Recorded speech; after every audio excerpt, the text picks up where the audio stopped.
Ya estamos de vuelta. Bueno, las medidas están ahí ya expuestas por el presidente y el ministro Mañalich. Fase 4, se dobló la cantidad de personas prácticamente que conocíamos ayer. Cierre de frontera, multas para la gente que no respete la cuarentena, incluso penas de cárcel, como indica el Código Sanitario. Como nos decía muy bien Felipe hace un rato, que estaban ahí en la mesa todas las condenas del Código Sanitario para aplicarse.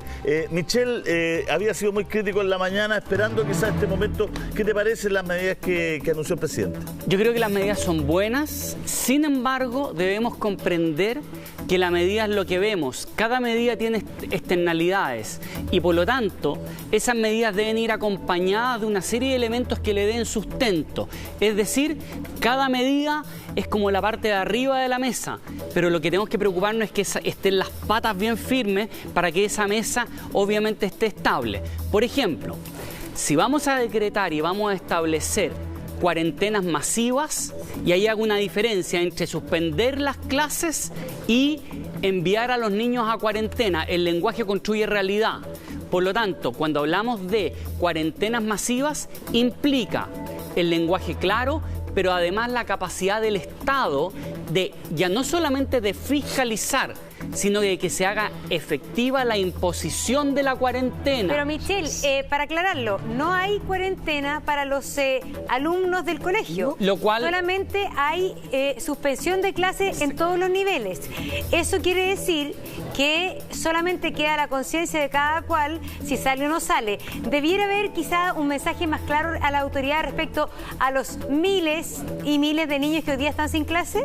Yo creo que el sentido de fondo de la autoridad, y ahí hubo un error comunicacional, es que en el contexto actual se iba a comprender que la suspensión de clases, dado todo lo que se ha explicado respecto a las medidas de protección, era sinónimo de cuarentena. Pero en emergencias, miren, esto es como el número único de emergencia. Uno no puede tener 20 números únicos porque en el momento de la emergencia uno se confunde y se olvida hasta lo básico. Por lo tanto, hay que ser muy, muy asertivo y muy concreto. Yo creo que la autoridad, el sentido que tenía de fondo era la cuarentena. Sí. Creo que hoy día hay que reforzar ese mensaje en términos de la cuarentena. Segundo, tenemos niños que les digamos que tienen que estar en cuarentena. Hay niños que hay externalidades como el almuerzo, nadie los puede cuidar, o quien los cuida es la abuela, y por lo tanto estamos hablando ya de personas de mucho riesgo. Entonces las escuelas van a tener esto que se le llamó los turnos éticos. Entonces directrices claras para las escuelas para que ese lugar sea un lugar seguro. Cómo se van a limpiar los pisos, vamos a tener sanitizantes, cómo se va a distribuir la comida. A eso me refiero cuando una medida tiene una serie de externalidades que para que cuando se tome esas externalidades estén obviamente ya asumidas. Por lo tanto, hay muchas medidas de gestión que requieren logística y requieren un plan para su implementación. Esta emergencia, y no quiero que se tome como una crítica ni herir egos en el mundo de la salud, pero esta crisis hoy día se juega en el campo de la gestión social y la gestión logística.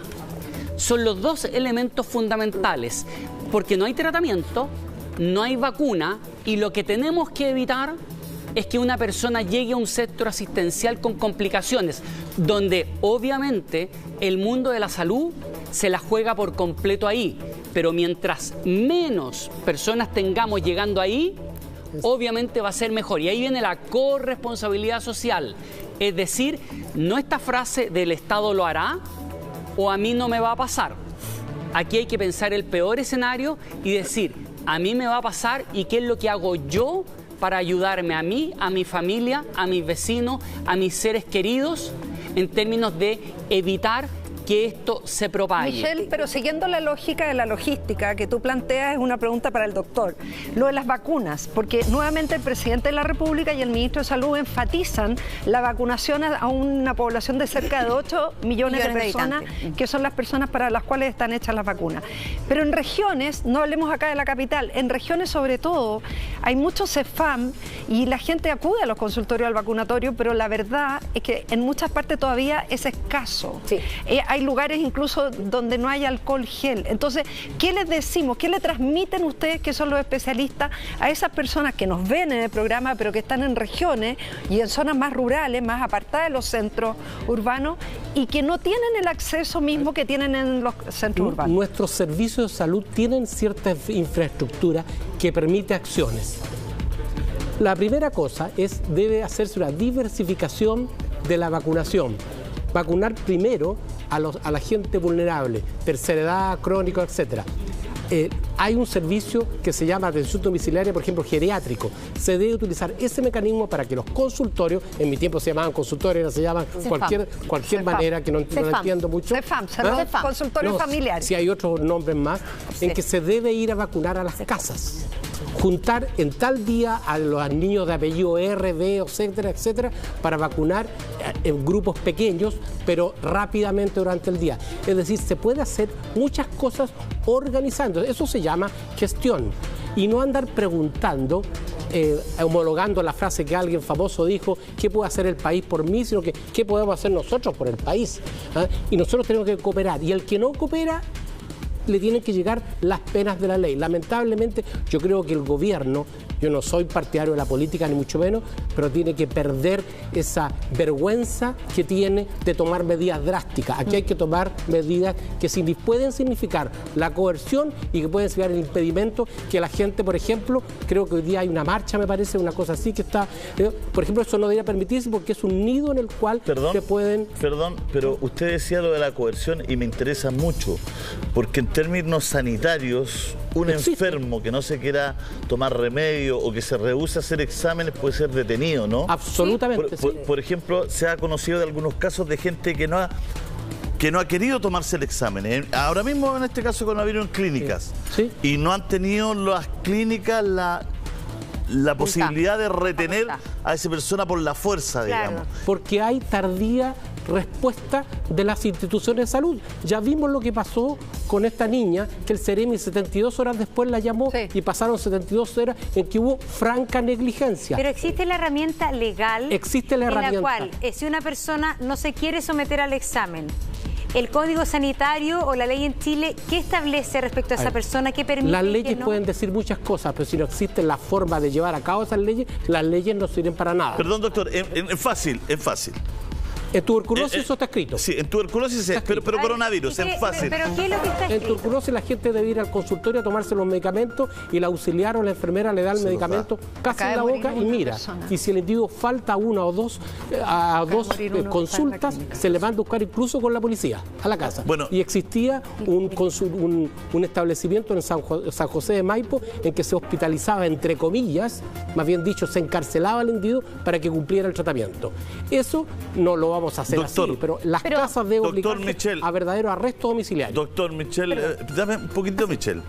Pero en la práctica, hoy día, yo vengo de Italia. Soy un paciente que estoy complicado porque venía al lado de una persona contagiada y no me quiero hacer el examen.